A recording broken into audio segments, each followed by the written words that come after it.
In 2016, I approached Beth King, who's a friend and writing colleague, and said, let's do a horror film. Two little ducks went out one day over the hills and far away. Mama duck said quack, quack, quack, quack, but none of the little ducks came back. Where's my daughter?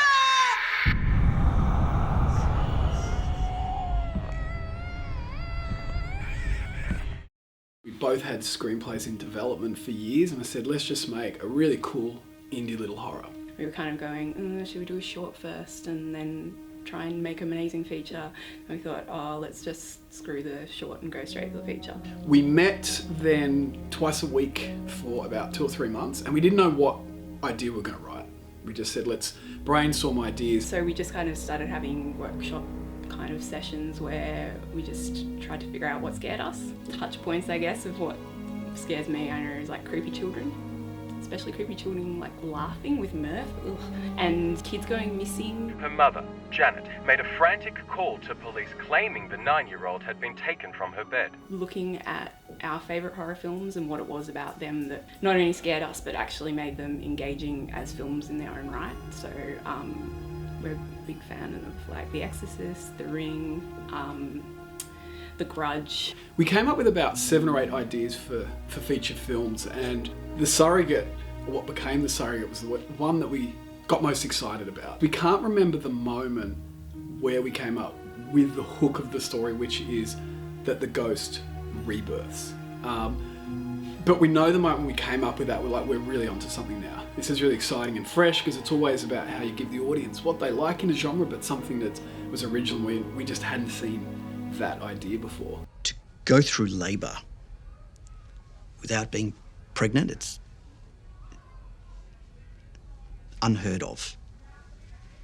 We went a lot from a character point of view, which is kind of how I like to start all projects, because you're telling the protagonist's story. It wasn't just both going, oh, that's good. It's like, Beth will convince me how to go with that. Or I'm like, this is why I think we need this bit out of here or around there. We had these index cards, had key events, the turning points that we had to go through, and we used a lot of whiteboards, just kind of pinned things up in the order it should go. We really liked what we had as a concept, but bits of the story weren't working, and we decided to change the entire setup.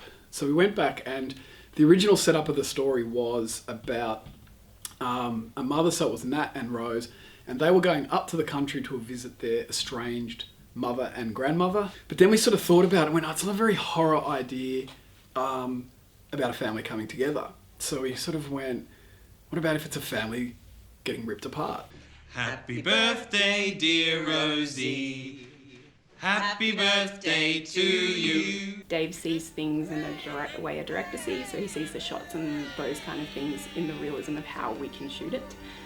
But then he also has a writer's brain. I come at it a lot from an emotional character point of view, and I feel like we kind of meet at a good spot where it's a combination of how the actual picture's going to look and the emotional journey involved. Once we got to the screenplay stage, Beth writes very quickly in those drafts, and so she's really good at just starting to spit out scenes. So some of the scenes we sort of wrote together, other times she would do a pass of the draft or a pass of scenes, and then I would do a pass of them. That was about 2 years of writing, on and off. Reading this screenplay, I remember I was just sitting there on my phone after work one day, just going through it, and I didn't leave for 2 hours because I just had to finish it. I couldn't actually stop. I loved the relationship between the mother and the child. Like, to me, it was sort of very reminded me of like Babadook. It's a horror film, but for me, that relationship was kind of at the heart of it. I started joining some dots and wondered whether Dave should speak with a friend, Confer Cabo, who I knew had already backed some horror films. I just went in there to ask his advice, and I thought he'd produced these films. He was actually executive producer and had financed them, and but I still didn't know that at this stage in the meeting, and we just really hit it off and both had this deep love for horror films and ghost horrors and Southeast Asian horror films. And he just then asked what my script was about. And I said I pitched it to him, and he said, "Oh, that sounds interesting. Can you send it?" He shared all of the different versions of the scripts. Later that night, he said, "Let's meet again next week to discuss it." I like to take risk, and once I trust someone that can deliver it, there's no point for me to, get myself entangled in it, because I know my strength, and directing is not my thing. All the way through the process, he's been supportive of every aspect of the production. He's given some ideas. He gave some really good ideas on casting. A few little script notes, but gave me total creative control. I think it's been a very good, easy kind of involvement.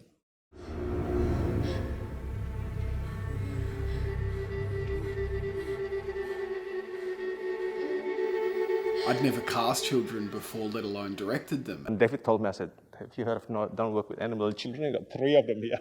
One of them's headache. 3 of them could be really difficult. The first one who came through was Ellie Tevelis. She was really good at Ava and Lisa. I think he's the kind that chases sheep, like on a farm. And his puppy is. The tag says Indy. He likes you. Mummy left him alone in the bathtub, so I pushed his head under, and when the bubble stopped, he turned blue. Mummy lied to the police, but then I made her more angry, so she drove me to the country.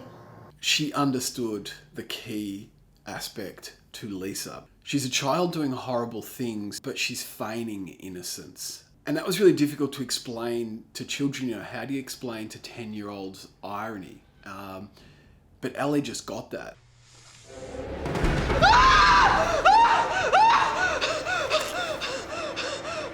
The word came back that she actually really wanted to play Lisa, but she was happy to do either character. And I thought, great, I'll put her in as Lisa and keep looking for Ava. We also found Rose on that day. We had a great little actress who I thought would be good for the role. She was pushing the age bracket a little bit, but we were only a couple of months off shooting, so that wasn't going to be a problem.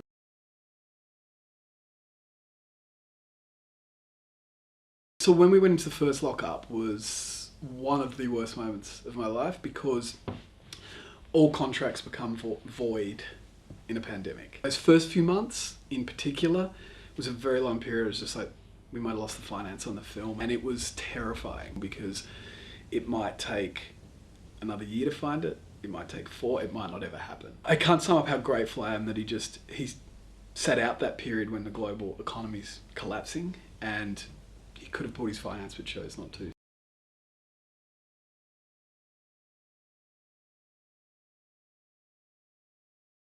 There's an aspect of that role where Rose is all about innocence, but the actress was, really amazing actor, but she just didn't have that, that 10-year-old innocence. She was becoming a teenager. It was certainly the most unpleasant aspect of directing the whole production, which was to have to recast that role. We thought we'd seen every child actor in Melbourne, and we had to really, redouble our efforts. We had another call out, and I just remember this moment when, I was, a bit sort of sitting on the edge of my seat in terms of, are we going to find our Rose? I was told it was a scary movie, and I was like, ooh, spooky. And I was really excited. And so I started learning my lines, and then I did the audition. And I just remember getting the audition tape from Taysha, and I just felt like this instant oh, thank God, we've totally, we found her. Talking to someone won't help. How do you know? Nothing works. Moving house didn't work. My Uncle Bill gave it to me because I love dinosaurs. Oh, which is your favourite dinosaur? The Micropachycelosaurus, because that was the longest name. It's a video assignment of our family tree. I have to interview you, Nana, and Uncle Bill. What if the mum tries to get me? I really liked her performance style. It needed a lot of work, but you could see the raw talent and potential. Kestie and I met in a park with Taysha and her mum. What was really interesting about Taysha, she's very confident and she dresses really fashionably. But the key part to Rose's character is she represented innocence. She wanted to climb the trees in the park. And it was just seeing that innocence in her in that moment that I went, yeah, she will really work for the role. We even have tap and go. Wow. I don't need a receipt. Thanks. When I first read the script, I thought it was really, really well written. And I'd been wanting to do another horror film for a long time, and I was waiting for something that really spoke to me. It was my day off, and I spent most of the time at home, mostly. Can anyone verify that? Where is this going? Please answer the question. Yes, my daughter. And I also was drawn to just the groundedness of the characters, I think, and just the reality that it was based in, and then all these really unreal things happening to these characters. What did you do with the baby? There is no baby. Natalie, I don't want this to become a criminal investigation. It wasn't like the normal route that actors do, which is to audition for a role.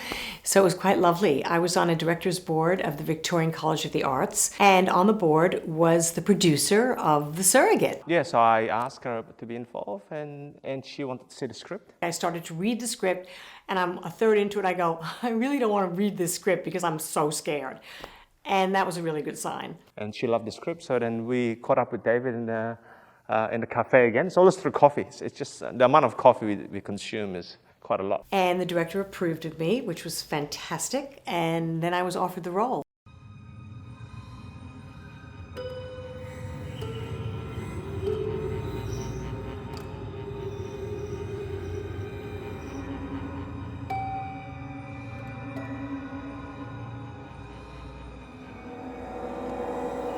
How do you create a character? I know, it's like, so many different ways in, and it's different for every job. As soon as I was able, started writing music, and we ended up writing 20 minutes of music, just a script. I submitted that set of music to Dave Willing. He sent it on to Kestie. Much to my amusement, she was apparently listening to this music, which was really quite intense during her morning walks. I found music really helpful. I used to in the beginning when I started acting, and then music sort of started too much in my head maybe, but now I think I'm finding music helpful again. Because it's so emotional, isn't it? Like, music just gets straight to the emotion. You definitely weren't pregnant. No.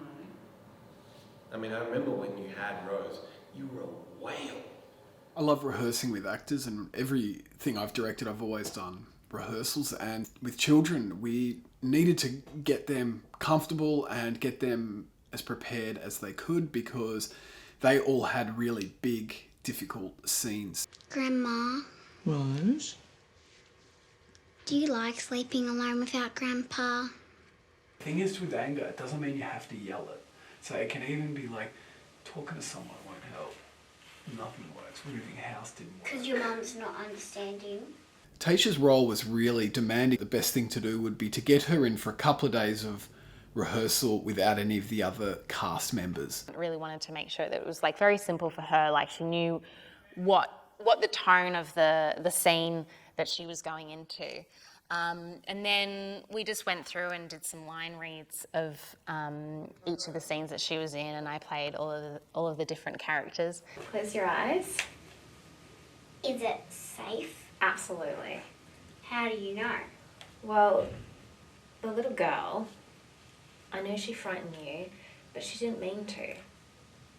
The next phase was about really getting Kestie and Tayshia to bond, because I thought that was the crucial part, is getting those two connected, so that way they can emotionally trust each other on set. Introduced me to my people who I'm working with and I'm acting with, so maybe I could feel more comfortable.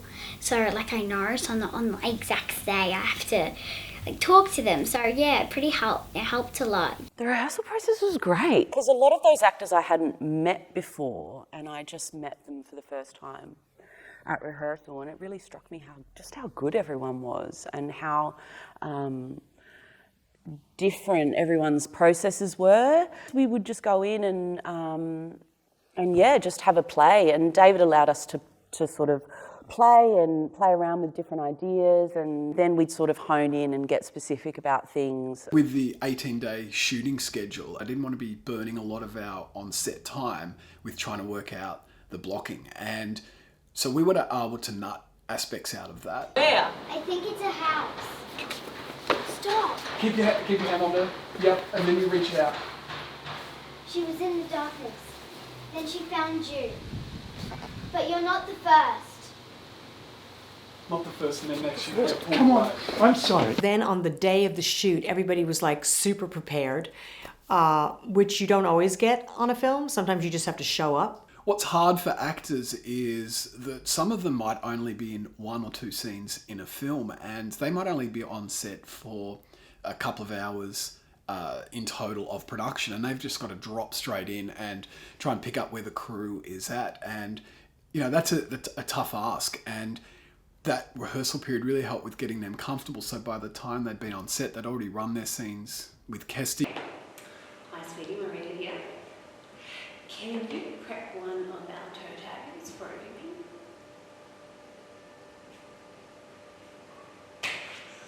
Natalie, what are you doing here? You're following me? I had to. I knew that you were lying. I don't know. I'll just have to see, you know? Because I mean, when you're around unhinged people, it's a little frightening, isn't it? You know? Yeah. It's like, Natalie, you know, what are you doing here? The rehearsal period was just really lovely and easy and comfortable. When you're following her around, you've seen her run out of this house, and then like following out is Janet Bayer, and it's like, Yeah. what the fuck? Yeah, and you see my reaction, so Absolutely. I don't have to say her name then, yeah. Yeah, Okay. absolutely. Okay. It's just like... Yeah. Like, wow, this is even more than I thought it was. Because I think all actors, when they first start a film, there's a sense of anxiety about what's the director going to be like? Will he be mean? Will he be, like, lovely? Will he understand your creative process? Even if I wouldn't even know how to explain it. Where do I Exactly, begin? yeah. You wouldn't know how to, but also that's not your goal or intention to even do that. It's not like it's when it's in a relationship you want to build or mend or whatever. It's just like, exactly. I'm so far beyond that. I'm so far beyond all that shit. Really good rehearsal for all the scenes. We could go over and over them, try different things. I mean, I think the scene has to maybe move and not too ponderous. It's not too ponderous. Natalie, what are you doing here? What are you following me? I know you were lying. You don't know anything. No, I understand that you are a threat to Rose. You're wrong. Then why were you at a child killer's house? I'm trying to help my daughter. Natalie, you need help, and I am going to get you. You can't help me. Just get out of my way. Get out of my way. Let's just try, you know, I had to, you were lying to me. You were lying. I had to? Yeah, I had to, you were lying. I'm trying to help my daughter. I wonder if there's a exasperation in it, or let's just play around with a few different times. No, I know. If it was gonna be anything, yeah, there's exasperation. I know that you are a threat to Rose. You're wrong. Then what were you doing at Janet Bayer's house? I am trying to help my daughter. Yeah, like that. Oh my God, you're freaking me out. Rehearsals with Dave, that was fun. So we just went through how Lisa'd move, how she'd talk. I did a little research for myself, which made it a bit easier. So I had a look at, I saw Pennywise, who's played by Bill Skarsgård, but I only saw a self-test. I haven't watched the movie. If I did, it would give me nightmares for like ages. He is very childish when he talks. And Lisa's very childish because, well, she's a child, but also because she has that element in her. I'm your daughter now. My little book for Surrogate has no pictures in it, and it has no poetry, which is very unusual. This film was about something I couldn't see. I couldn't work out what was going on. And so my book for it replicates that. Nana. Oh, God. Come in, darling. Come on. The thing that stood out most to drew me in that period is just how committed all the actors were to doing the best job they could possibly. They were all very enthusiastic to get into the rehearsal space. They're really open to ideas. They came with their own ideas. Then when we got on set, particularly with Kestie, it was just bang, like it just went up another couple of levels.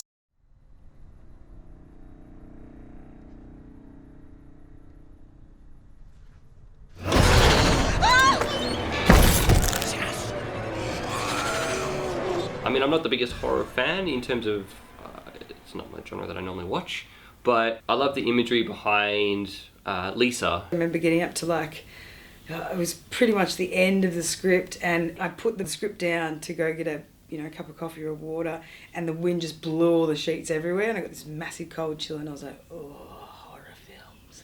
And I think that was probably the point where I think I need to do this, because it felt like one of those weird spirity signs.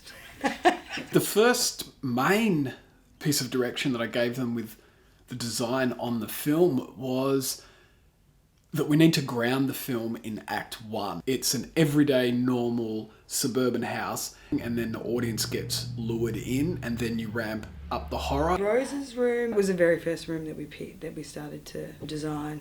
Almost like an urban minimalist. Like we stripped back everything and just put in the key things, that trying to keep it as authentic as possible without overloading it with props, which is really hard to do. I want to put everything in, plants, pots, everything, but it was actually Nick Moon, who was doing standby, that told me to start stripping back. I don't want them to sit there and go, oh wow, that's designed so well.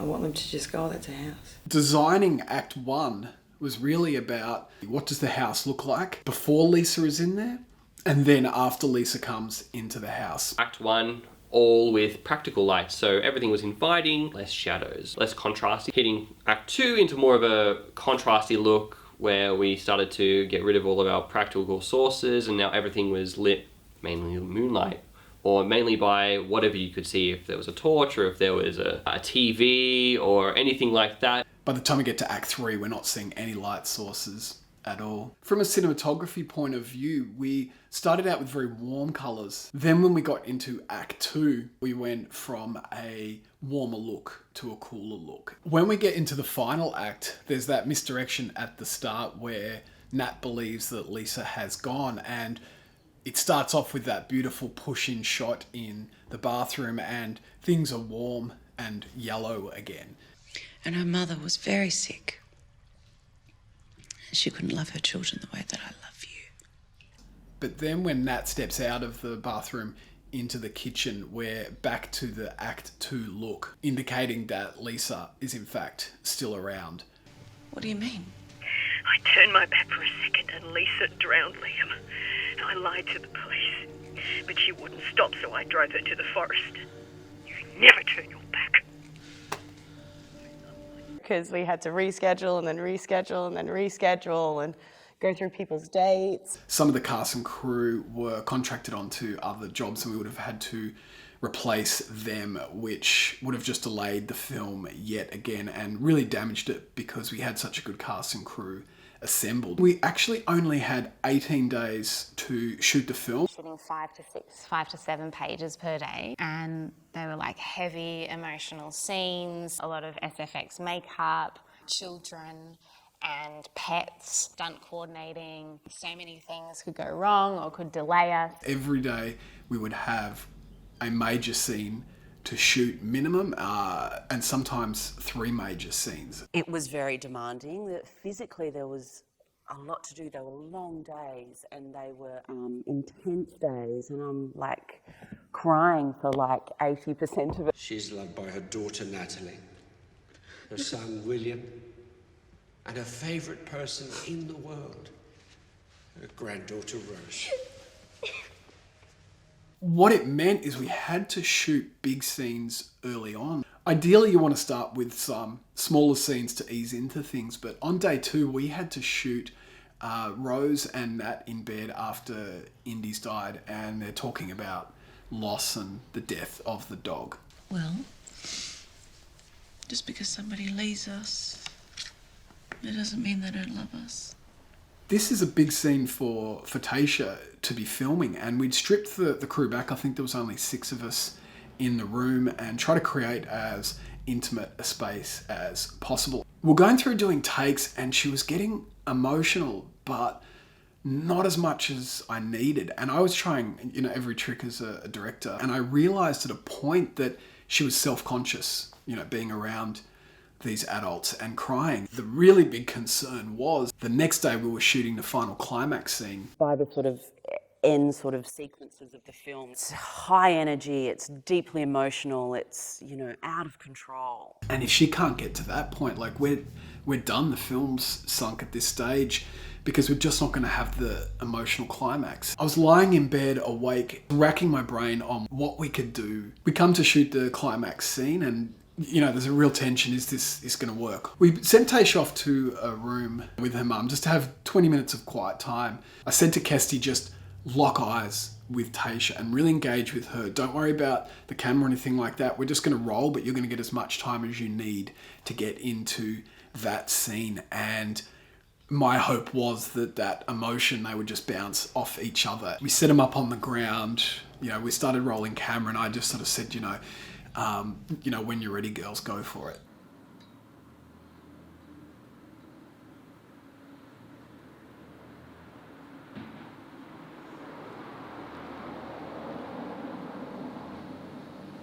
Kestie started crying and just looked at Taish, and Taish just exploded.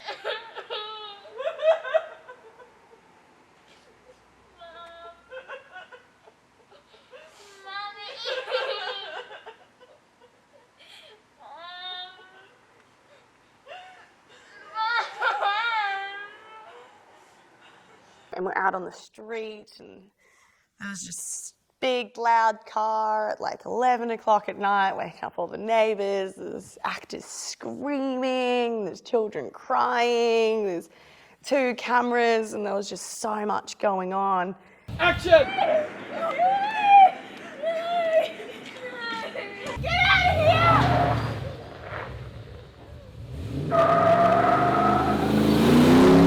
It was very memorable and very fun. When I was offset, I actually couldn't stop, and I'm like, oh my God, I can't stop crying. So it was actually pretty fun, but it was really upsetting. I was so proud of Taish. She did such an incredible job, and at that point I saw what Taish and Kestie could create together, and that we really had a good chance at making this film work. You remember what I told you, okay? Just because somebody leaves, it doesn't mean they don't love you. Okay? You remember that. Okay. Every day. Okay. Every day.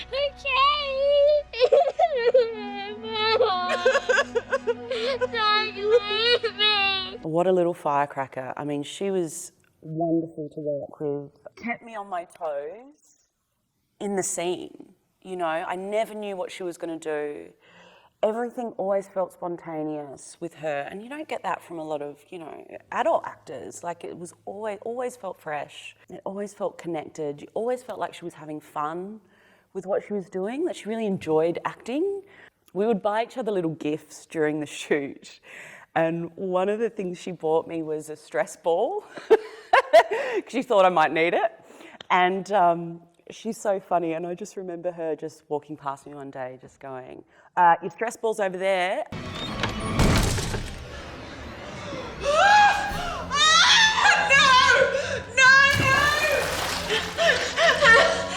Loved how I got to go underwater. It was really fun because I like swimming a lot. We met at her house to practice how that bath scene would work. 1, 2, 3.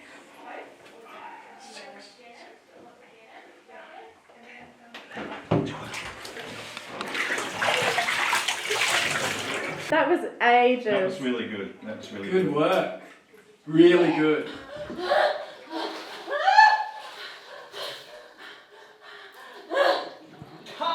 Beautiful.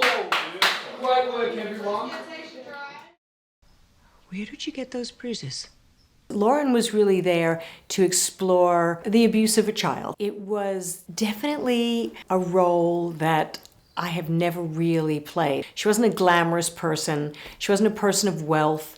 You know, I was a little nervous about playing that because I'm very comfortable with roles that are very powerful or sexy or glamorous. I think the wardrobe helped me a lot when I went in and I saw, you know, all the kind of drab browns and beiges, which I only wear like leopard skin, and black and purple. So that really like helped me. Does your mom ever get mad at you? No. It's okay, you can tell me the truth. It was really a great thing for me to realize that I can play those roles and I can play them well. There's so many different journeys that are going on through the film for my character Nat. Your psychological evaluation shows no evidence of psychosis. We did, however, find a trace of benzodiazepine in your blood. For a couple of years, she kind of moved towards coming to terms with her own mental health. So I think she had mental health issues. I think she had issues with addiction. All of a sudden, all these really bizarre and horrific things start happening to her, and she starts to question, I think, her own, she's thinking those mental health issues are probably coming back. And, you know, that kind of intense fear of, is this happening to my daughter as well? Have I passed on something to my daughter? It was the girl in my room.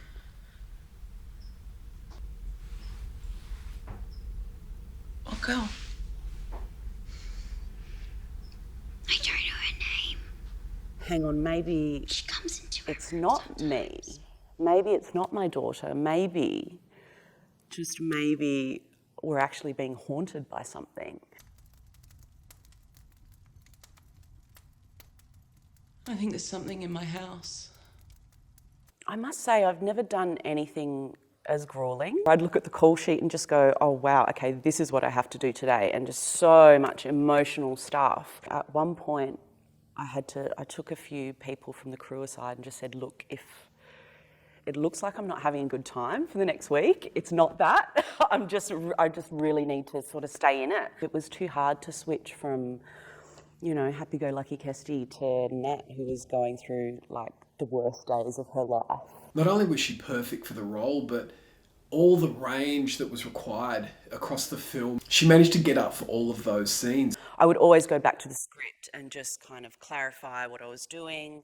And then, of course, at the end of the day, you've got to let all that go and just kind of be in the moment. There were times when sometimes you're just like, I actually don't know what I'm doing. I don't know what I'm doing. And that's when you rely on, you know, your director to kind of bring you back to where you're supposed to be and to remind you what the scene's about. I loved working with Kestie. You know, she really carried the major share of the film as the actress. She had long hours, long days, and it's very easy to just phone in a couple of takes. Not one take did she give 1 inch less than she gave the take before. Every actor on that set was equally important to her. She was a generous actress. No, Rosie. Kestie had a few really unique challenges on the shoot. The child labour laws are that they can't do more than 8 hours a day and they can't be on set after 11 p.m. So that means you have to prioritise and shoot their shots first. And unfortunately, in a few moments, Taish had to leave the set when her 8 hours is up. So Kestie was left doing her close-ups without Taisha there, just with someone reading off camera. I think so. That's what you believe happens to you when you...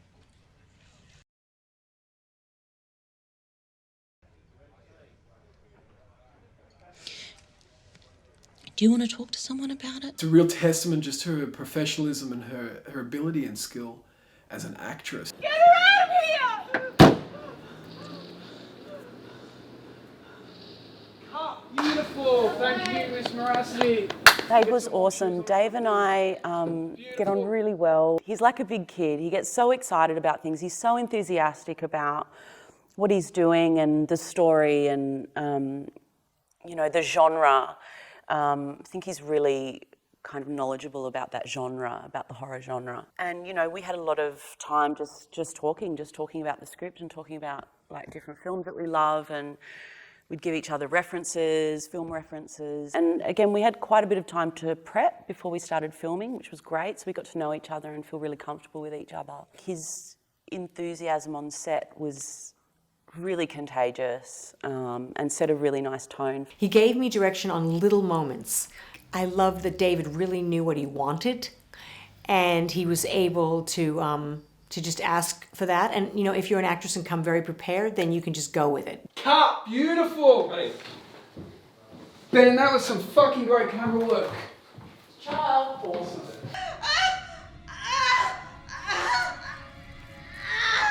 Going into the shoot, I didn't want to do any VFX. I wanted everything to be practical. I just think that works better for horror, and horror audiences generally like that. The blood rush scene was my favourite first reveal, I think, and then that's why, that was my favourite scene out of the whole thing.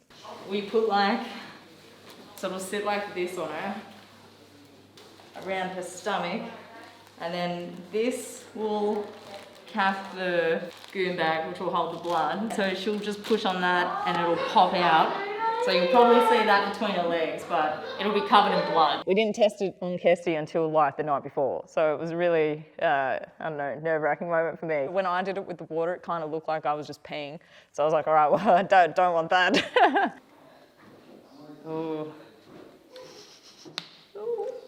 Once she started moving, it's just held there with putties. So, yeah, I was worried, if we put it inside the pocket, it would come off prematurely and, there's a litre of blood that is got to be cleaned up and then start again. And good thing it was a one-take wonder.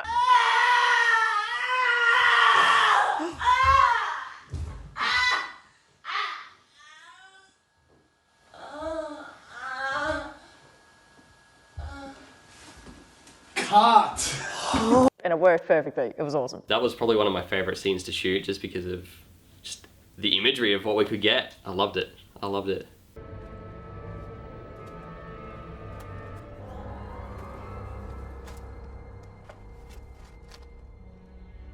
I spent 3 months researching how people decay.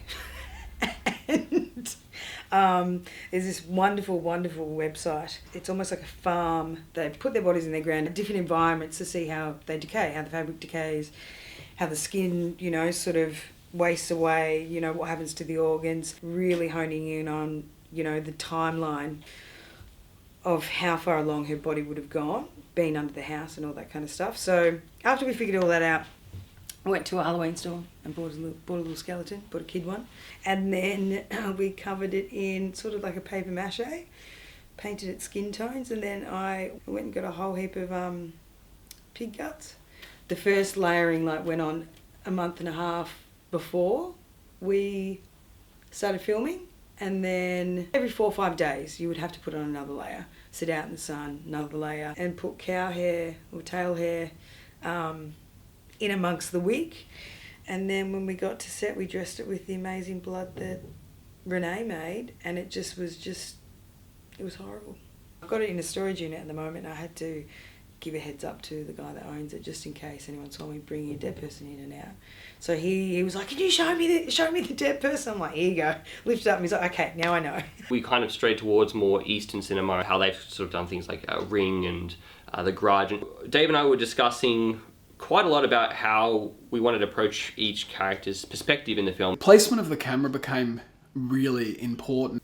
Make it as if Lisa was watching, imposing her presence onto Nat and onto Rose. And Nat leaving her own house, thinking that she might be safe, leaving this Lisa's presence at hers and going, oh, I finally escaped. That no, this entity can follow you outside of your own place, so you're not safe anywhere. She wasn't going to be on screen a lot because we were working off that traditional horror filmmaking where you're only showing little bits along the way, and then the audience is creating that horror more in their mind. LET was very cheeky, but kind of quiet. She was kind of the observer. And I think she liked kind of being naughty. I think she liked kind of being the baddie. It's very fun being the tormentor. It's kind of the beauty of acting, because you can portray these people and there's no consequences. A very talented young actress, really easy to work with, took direction so incredibly well. Despite my concerns at the start of working with child actors, It turned out to be a real pleasure. I could just roll the camera and throw bits of direction at her, and she responded really well just to trying different things, and you give her a little piece of direction and then she would do something with that. Okay, now you can do your coming around the corner with your hands.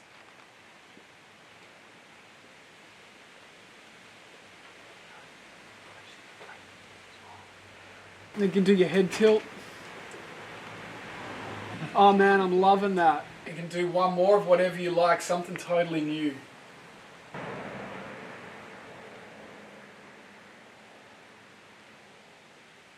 For some of these scenes, we wound up having several minutes to just pick what those few seconds were going to be. Get her out of here! With any film, it always goes down to locations. That ends up being the hardest. Would you mind taking your granddaughter out so that we can speak alone? My producer brain went straight to how are we going to find a hospital in a pandemic. I think I spent probably 4 months looking for a hospital and contacting a lot of hospitals and basically getting a lot of no's. I found Monash Children's Hospital, and they have a simulation centre, so that part of the hospital wasn't being used for patients. I think I probably had about 100 correspondences with them from the time I started. From the time I reached out to them to the time that we actually shot at the hospital. I think 24 hours beforehand, we still didn't know how many of our cast and crew could enter the premises. We could only get into the hospital for 2 days. That's just all the time and money that we could afford. Trying to figure out the best qualities of these locations and what we can get out of them, as opposed to trying to fight against them, which I think, Dave and I have the same sort of, theory on that. So we really had to exploit all of the locations we had, to their maximum to get the most out of the shooting schedule. One room actually turned into 3 locations, which was when Natalie first gets rushed to hospital and they're doing the procedure on her. That room's also the nursery and then the morgue. And it was really a credit to Ben and Bianca on how they could really light and dress those scenes to look like very different places, and we just wouldn't have got the film shot otherwise.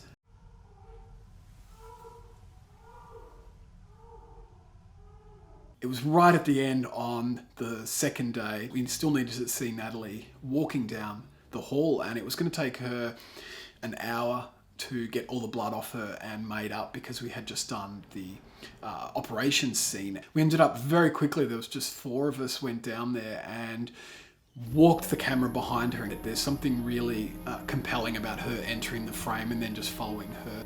For all the complexity of shooting, sometimes it is as simple as just picking up the camera, getting the actress and walking down a hall. Whatever you do, do not look into these mirrors. They don't always like to be seen. Ava was a girl who could see spirits, and she helped Nat and Rose find out what was haunting them. What are different ways to do a seance that isn't the Ouija board situation that we'd seen before in other films? And Beth's research uncovered this internet phenomenon known as the Three Kings ritual. So we decided to take this as our inspiration and create our own version of that. Something I'd never seen before, and I just visually could see how that reflection thing would super creep you out.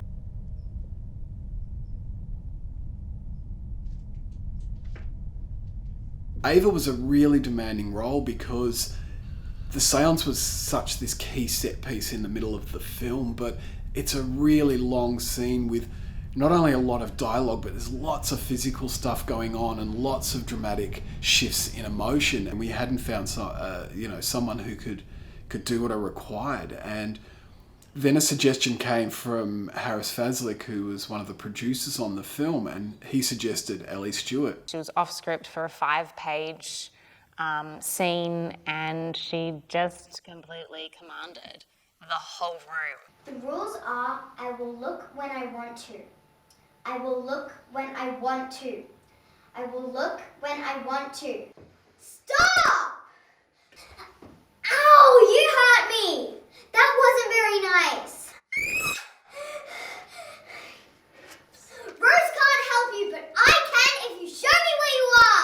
We ran it a second time and it was an identical take. I knew a minute into her audition that I was going to cast her, but what made me really excited about this is that her ability to be able to keep matching her performance meant she was going to be able to really not only just hold this scene together, but really drive all of those peaks and troughs throughout it. We also auditioned her for Rose because she is such a strong actor.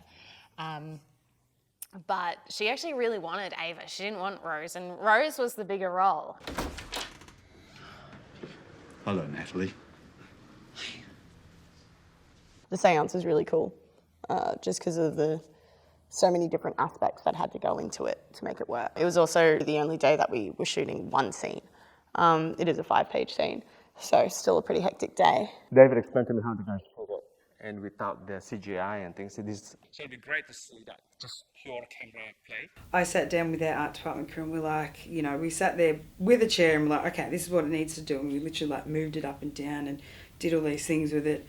And then like Jules, who was set decking at the time, she just sort of like wheels over her office chair and she's like, oh, got it. She takes off all the wheels and at the bottom of the chair, it's got like that much of a lip. Then she slams it on the ground and then it starts rocking. The main basis was for the actress using kinetic energy to like move it herself. Out, so she'll be able to use the weight of her bum to throw herself around. The chair was kind of rocky. We ended up making this chair that was on a boat swivel that kind of like locked into place one way and locked into place the other way. So when we did the trial sitting first, so the chair sits like that far above the ground. When she tested it out, it was about that far off the ground. It was like sweat. She loved it and she didn't want to get down. You just do the shaking. I just want to see how it looks if it's...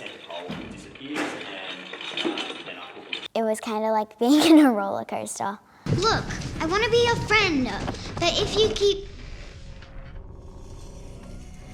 Don't move my chair. To swivel it around, we had like this pulley system. Don't move my chair. The rules are, I will look when I want to. Stop! Having to have everyone on the floor and out of camera and moving the chair. The rocking mechanisms actually broke on the day. Look, I want to be your friend. But I had to lay down on the ground and rock it and shake it with this arm, which is now completely ruined. A matter of fact, we actually shot a day for night for a lot of it, so which meant we had to tent off a whole area, and that was quite a big deal because we had quite a large window there. We had really tall ceilings, but not a lot of room either side of it. We had a whole staircase and we had a wall, so there wasn't really much to be able to fit. We have 22 minutes. 22 minutes? We start at 3:33.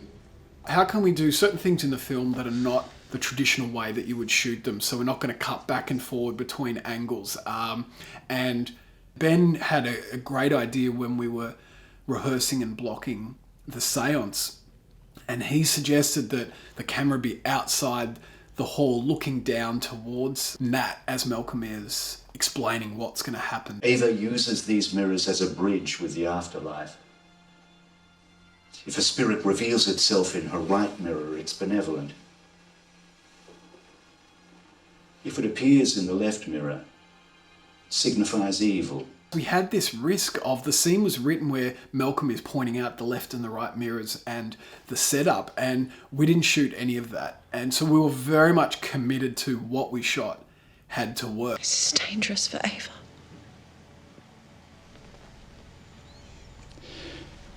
Some gifts are a curse.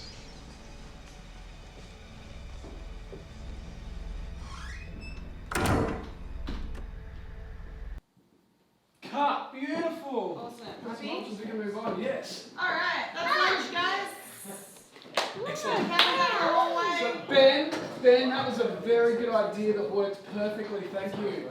Really good work, mate. Where it really paid off, I think, is we have this moment of the audience wants to be in there. They want to know what Malcolm is talking about, and we're just holding back for a little bit. Then when we cut to the next scene and we reveal that, what we've heard now, we're actually getting to see it.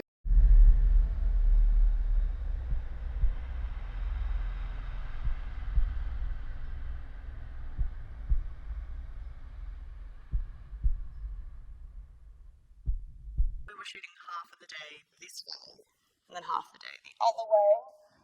We also had to, scheduling wise, we had to do clean Lisa and then ghost Lisa as well. Nat looks to the mirror and then she just sees me, innocent old me with no makeup at all. We had to jump out of order instead of going, wide, mid, close up. We had to go just like straight to only clean Lisa in the mirror. And then get her into 3 to 4 hours of special effects for her to come back down afterwards. And then when she turns to look at me, she sees Lisa. And then I just look up and smile at her and grab her hand. And when you're ready.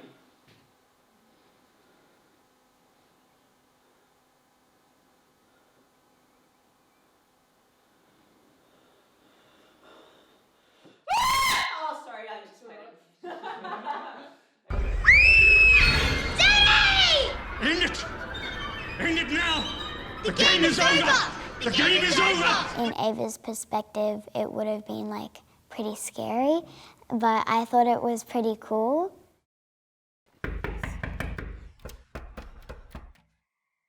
I think I was there on the last night of the shooting just to see the morale, and everyone was so happy about it, which is quite, I think it's testament to David as a director who carries it through, and also the crew that work together. The last day of shooting was one of the most anticlimactic moments in my life. We were filming up in the country town for the final scenes with Margot, and these birds start chirping, and it's about an hour before the sun was supposed to come up. Okay. Bianca? Does this need to have anything? We still had quite a lot of footage that we needed to get, and it was really Vicky's moment. She just snapped into gear and got everyone working really fast, and we shot an extraordinary amount in the space of about 40 minutes. Quick guys, we don't have a lot of time. Here we go. Clap us up. Speed. Yep. Okay, quiet on set. 16-3-64, take 1. On 6. And action. Is she dead? Get me a towel. Yeah.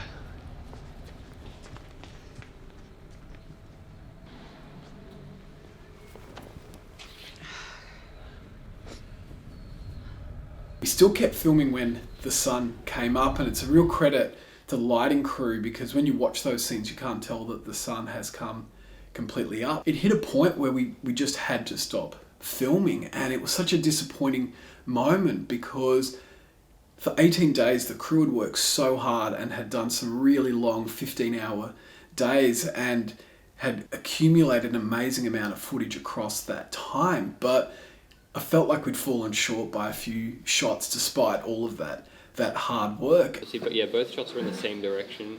Yeah. That's the thing. Yeah, that's what it's in.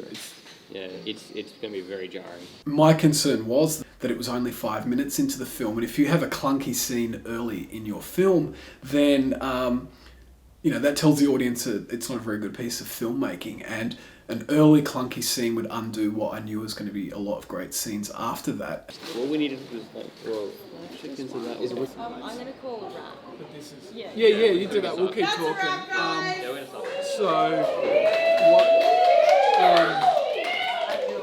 Then there's this tension of, will we be able to get back into location? Will we be able to get the key cast and crew back to make this happen?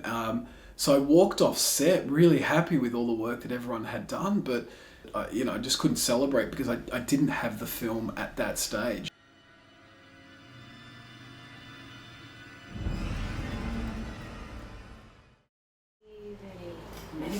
Yeah, so definitely want to cut away from this delivery. So I wonder if we'll cut back to...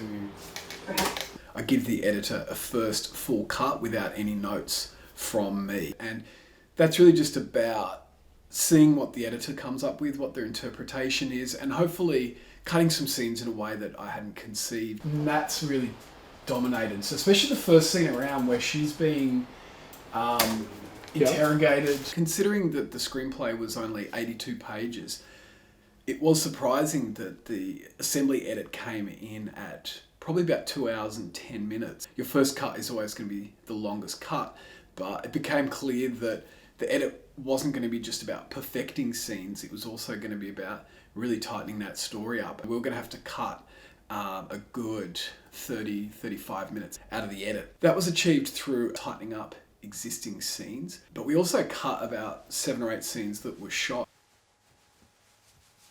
Particularly in the first half of the story, there was just some repetition of Nat's physical and mental state degrading across the film.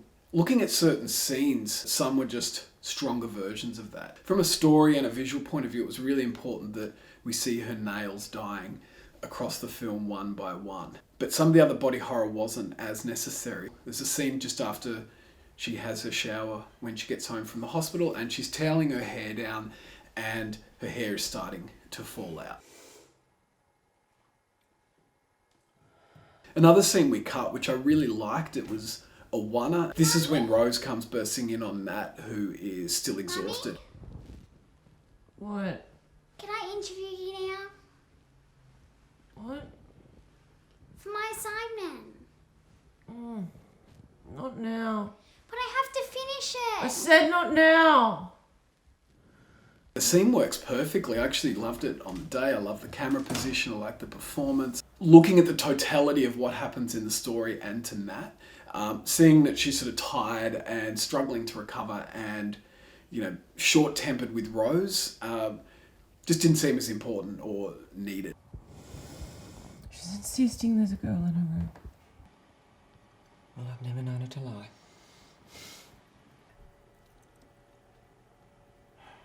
So she's actually saying something.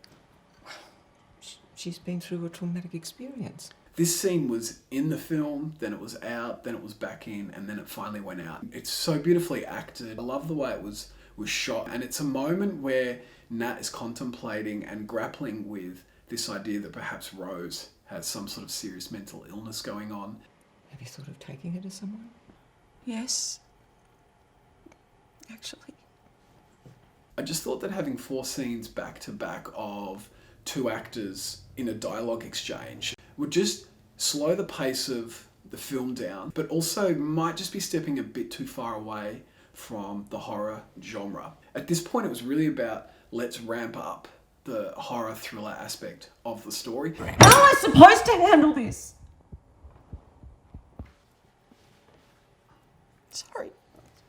I'm sorry, Mum. As the saying goes, if you want to make a great feature film, you have to cut your favourite scene out. And it certainly was one of my favourite scenes. To me, there's a key moment missing, and I don't know how we get around it, which is Nat, pushing in on that. It had to be almost from behind Nat, walking towards, and then when she turns around, it's like, what the fuck, you know? Because that moment's just missing. At a point in the edit, what became really apparent was a few scenes weren't going to work. And primarily it was the opening with Margot. Whoa! Hey, you okay? You okay?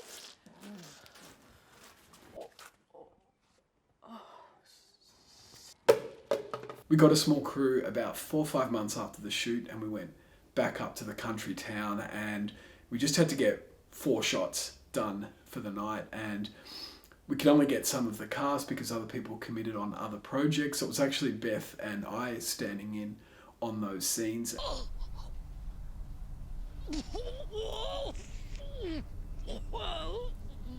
Hey, you okay?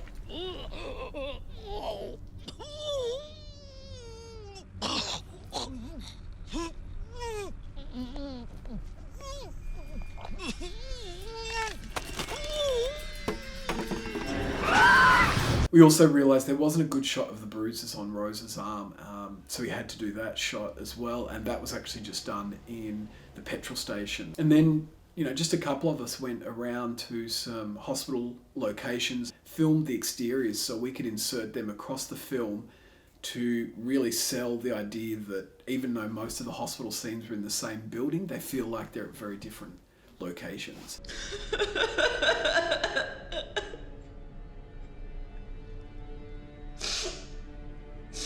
When Kestie was about to commit suicide, I'd just rolled the camera and said, you know, whenever you're ready, Kestie, go for it. You know, there's no rush. We're just going to keep rolling. You get into character and go into the scene when you need to. And Johnny was watching that footage back, and there's a great little moment where it's actually Kestie just getting into whatever mental state she needs to and whatever she's drawing upon. And it was captured on camera, and it was a really raw, beautiful moment.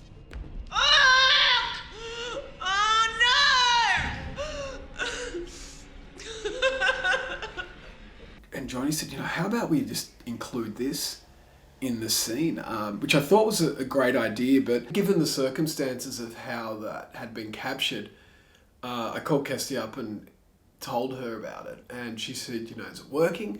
And I said, it actually works really well. I think it's a great moment in the scene. And she said, yeah, if that's the case, keep it in there.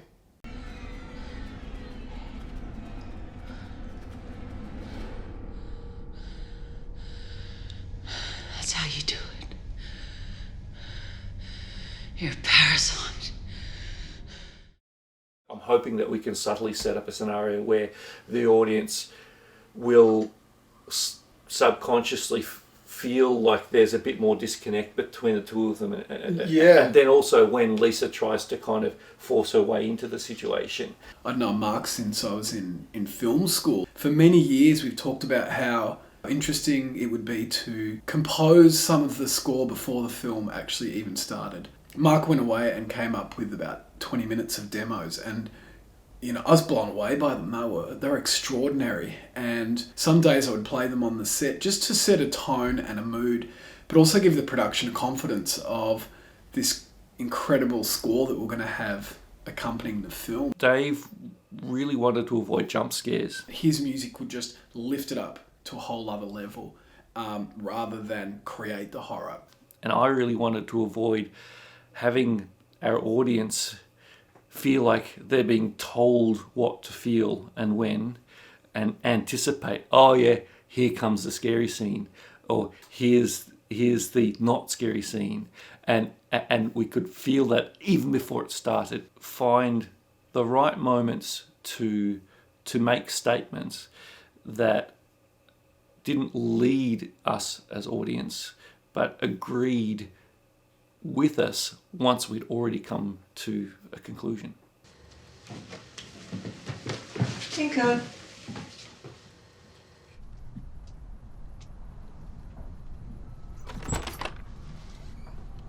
Tinker? Tinker? Come on, sweetheart. Oh, if you could just get stuck again. Come on.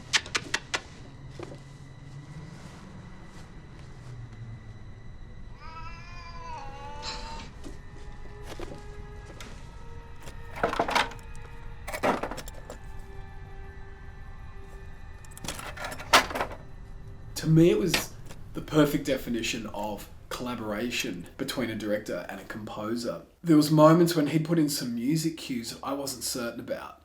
And he said, just sit on them for a day or two, because you've been watching the edit without music on them. So maybe it's just because you're not used to it. And he was spot on. But then there was other times where I thought, the music wasn't working or wasn't appropriate. And he saw that and understood that and went away and reworked the music. I knew that scoring the seance was going to be a challenge.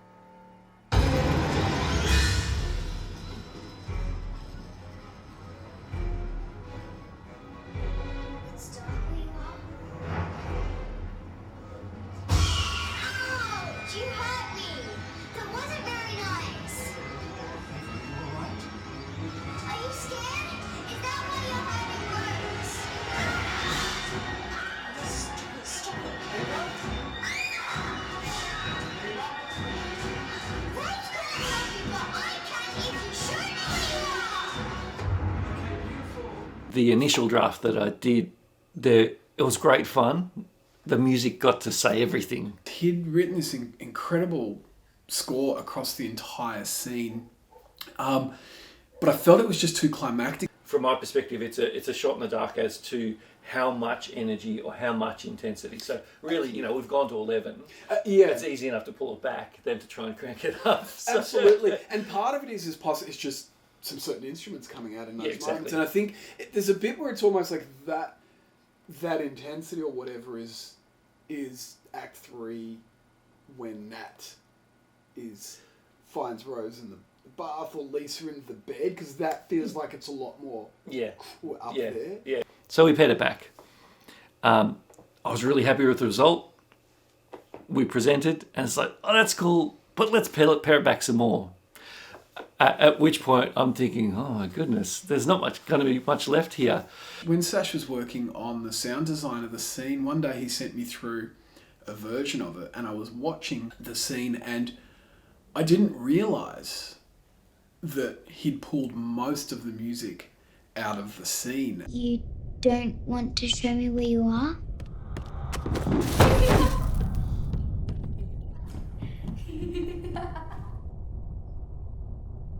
It's dark where you are? Ow! You hurt me! That wasn't very nice! Ava, are you alright? Are you scared? Is that why you're hurting Rose? Ah! Oh, stop it. Ava? Sasha had brought the music back in just for that last third of the scene.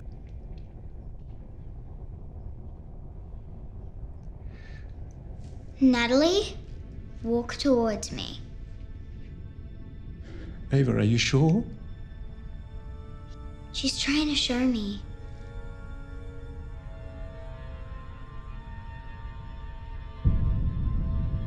Don't turn around. Just come closer. What Sasha had really picked up on was that essentially it was the only part of the score that was jumping ahead of the audience or telling them this is what they should be thinking or feeling. And by delaying it to that moment, it confirms, like the rest of the score, what the audience is feeling in that moment. Really, really great call for that section of the film, because the music really didn't have to work hard. The game is over! The game is over! The game is over! The game is over!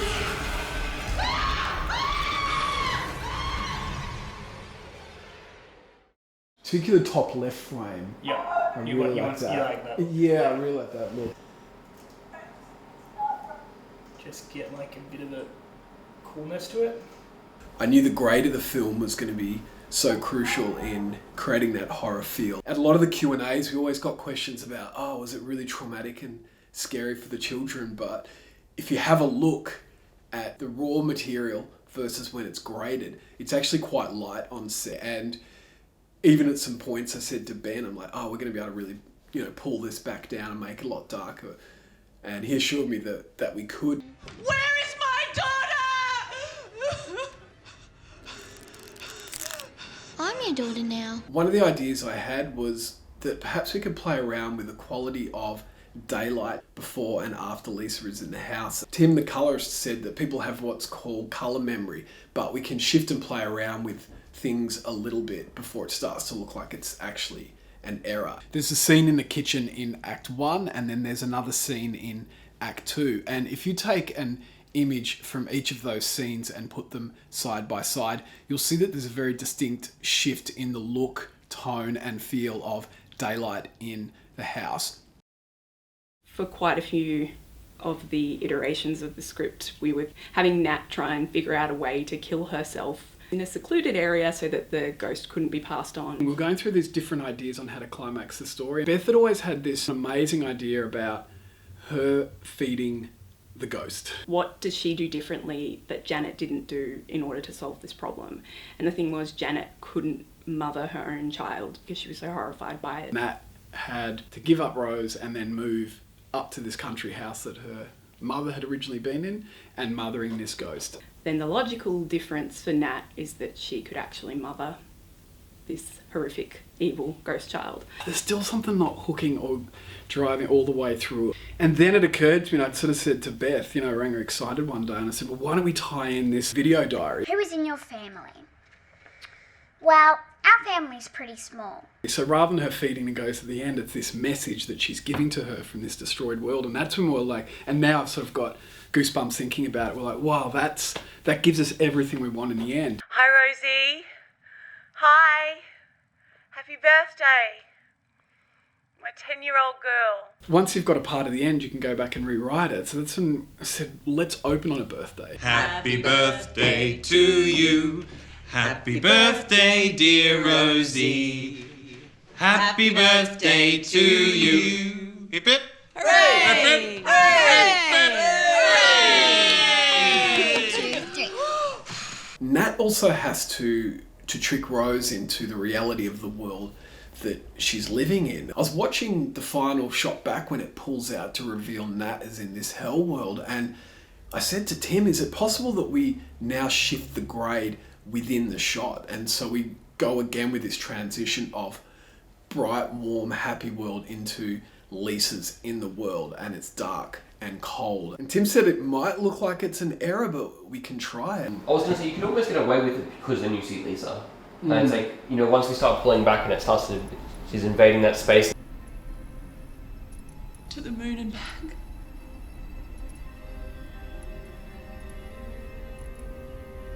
I honestly don't mind it. It was just one of those great little moments where it just ties off all of the conceptual ideas that have been playing out in the film.